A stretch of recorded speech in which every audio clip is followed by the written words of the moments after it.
Мемлекеттік көрсетілетін қызметтер жеке мемлекеттік функцияларды іске асырудың бір түрі. Бұл мәселе заң жүзінде белгіленген.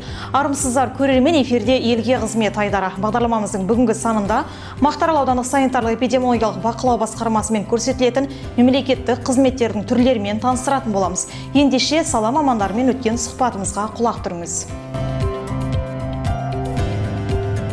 Мақтаарал аудандық санитарлық эпидемиологиялық бақылау басқармасы көрсетілетін мемлекеттік қызметтер бойынша айтып кететін болсақ, біздің мекемеде жалпы 14 штат бекітілген, 14 бірлік, оның ішінде 2 вакансия болып тұр қазіргі таңда жұмыс жасап жатқаны 12 қызметкер жұмыс жасап жатыр. Оның ішінде бір басшы, одан кейін басшы орынбасары, 3 бөлім басшысы, қалғаны бас маман болып бекітілген. Енді бұл мекемеде әр маманның өзінің лауазымдық нұсқаулығына сәйкес жұмыстары бекітілген, жылдық жоспарға сәйкес өздерінің жұмыстарын атқарады. Енді біздің басқарманың жалпы мемлекет көрсететін қызметтері нысандарға санитарлық эпидемиологиялық қорытынды беру. Бұл дегеніміз осы электронды түрде е-лицензия базасы арқылы жүргізіледі. Бізге осы кәсіпкерлер тарапынан болсын, балабақша, мектеп тарапынан болсын, санитарлық эпидемиологиялық қорытынды алатын болса, осы е-лицензия базасы арқылы бізге тастайды. Біз сол арқылы өзіміздің приказға сәйкес 336-шы қызмет көрсету, мемлекет қызмет көрсету бұйрығымыз бар. Соған сәйкес нысанның бірінші хаттамаларын қараймыз. Одан кейін барып 4 күннің ішінде нысанға шығып, санитарлық техникалық жағдайын, эпидемиологиялық жағдайын барлығын қарап, сәйкес болса санитарлық эпидемиологиялық қорытынды рәсімдейміз, ал сәйкес болмаса дәлелді бас тарту жүргізіледі. Осылай біз электронды түрде жұмыстар жүргіземіз. Енді одан бөлек бізде ЕРСОП базасы, ЕРАП базасы деген сияқты өзіміздің базалар бар. Одан кейін документолог дейміз. Қазіргі таңда осы документолог арқылы осы халықтан, басқа органдардан келген құжаттарды осы база арқылы жауап береміз, цифрлы база арқылы.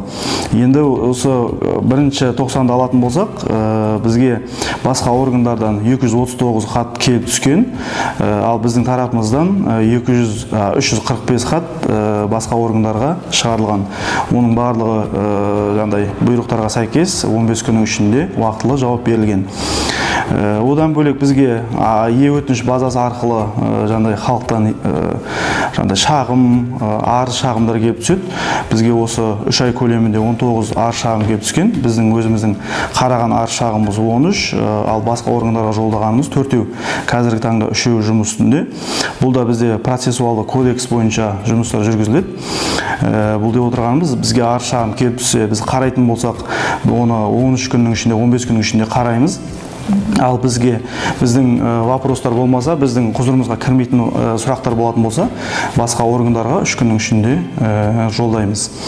Осылай бізде мемлекеттік қызметтер көрсетіледі. Келіп түскен хаттарға 15 күннің ішінде жауап береміз. Арыз шағымдар өзі белгіленген уақыт бар, 13 күнде, ал е-лицензия базасы арқылы қорытындыға келіп түскендерге 13 күннің ішінде бұйрыққа сәйкес жауаптар беріледі. Аталған мекемеде цифрлық Қазақстан кешенді бағдарламасына сәйкес халыққа мемлекеттік қызмет көрсетудің тиімділігін арттыру мақсатында электронды түрде қызмет көрсету заман талабына сай қарқынды дамуда. Цифрлы Қазақстан бағдарламасы бойынша барлығы қазір электронды түрде бізде қорытындыға тастаса да, арыз шағым болса да, хат жазса да, барлығы біздің осы Мақтаарал УСЕК деген базамыз бар.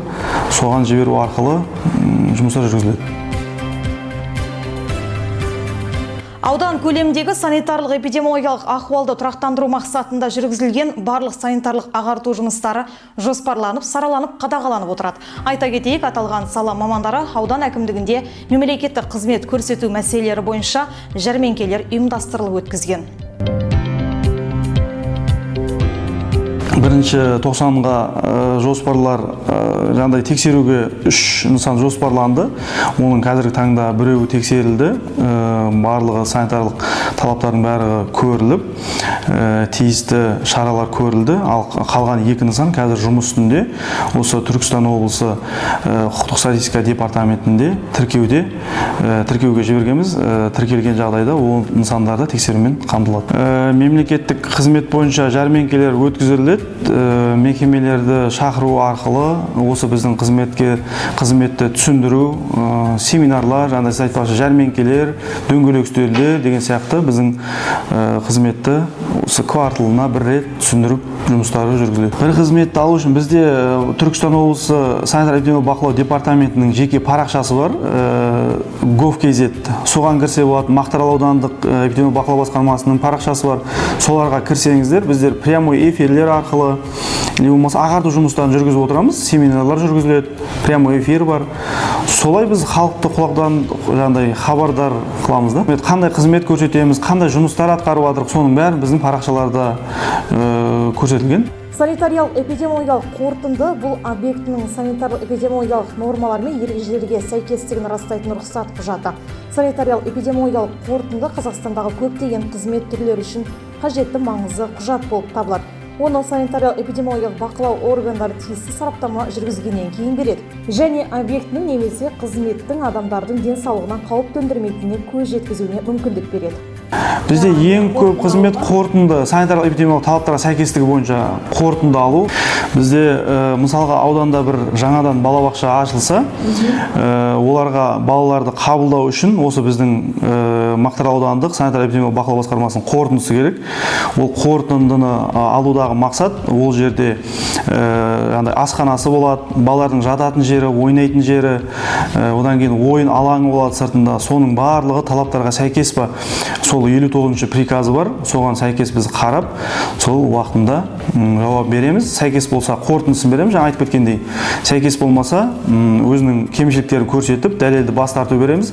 Ол дәлелді бас тартуды жойғаннан кейін, бір апта бола ма, бір ай бола ма, қайттан бізге тастауға құқылы. Сәйкес болу үшін енді біздің өзіміздің талаптар бар. Біз енді айта кететін болсақ, түсінікті болу үшін балабақша кіргеннен бастап, оның сыртында жүрген жолдары қатты бетондалған болу керек. Одан кейін қатты тұрмыстық қалдықтар тастауға арналған контейнерлер болады сыртында. Солар талапқа сәйкес болған болу керек. 3 жағынан қоршалған, жаңағыдай қақпағы бар деген сияқты. Одан кейін кіре берген кезде балалардың киімін шешетін жер болады. Өзі балабақшалар топтарға бөлінеді. Әр топтың өзінің жаңағыдай әжетханасы болады. Ол 16 квадрат метрді құрайды. Соның барлығы біздің талаптарға кіреді. 16 квадрат метр бізде бұйрықта бекітілген. 15 квадрат метр болып қалса да, ол талапқа сәйкес келмейді. Жатындар бір балаға 3,8 квадрат метрден белгіленген, ойнауға 2 квадрат метр, ал жатуға 1,8 квадрат метр деген сияқты. Соның барлық талаптары қаралады. Бұйрыққа сәйкес эпидемиологиялық маңыздылығы жоғары нысандар, эпидемиологиялық мәні болмашы нысандар болып 2 топқа бөлінеді. Жаңа біз айтып отырған аурухана, балабақша, мектептер эпидемиологиялық мәні жоғары нысандарға жатады. Ал жаңа сіз айтып кетпекші дүкен, қарапайым, жаңағыдай спорт мектептері деген сияқтылар, олар болмашы нысанға жатады. Болмашы нысан деп отқанымыз осы лицензия базасы арқылы өзінің жұмысын бастағаны туралы хабарлама беру арқылы ғана жұмысын жалғастырады. Ал жаңа эпидемиологиялық мәні жоғары нысандар бізден қорытынды алады. Жоғары нысандар қорытынды алады, ал болмашы нысандар бізге хабарлау арқылы біз осындай жерден ашылдық, осындай жұмыс жасап жатырмыз деген сияқты ақпарат береді. Сол арқылы жұмысын жалғастыра береді. Мемлекеттік көрсетілетін қызмет дегеніміз, көрсетілетін қызметті алушылардың өтініші бойынша жеке тәртіппен жүзеге асырылатын және олардың құқықтарын, бостандықтары мен заңды мүдделерін іске асыруға, оларға тиісті материалдық игіліктер беруге бағытталған жекелеген мемлекеттік функцияларды іске асыру нысандарының бірі.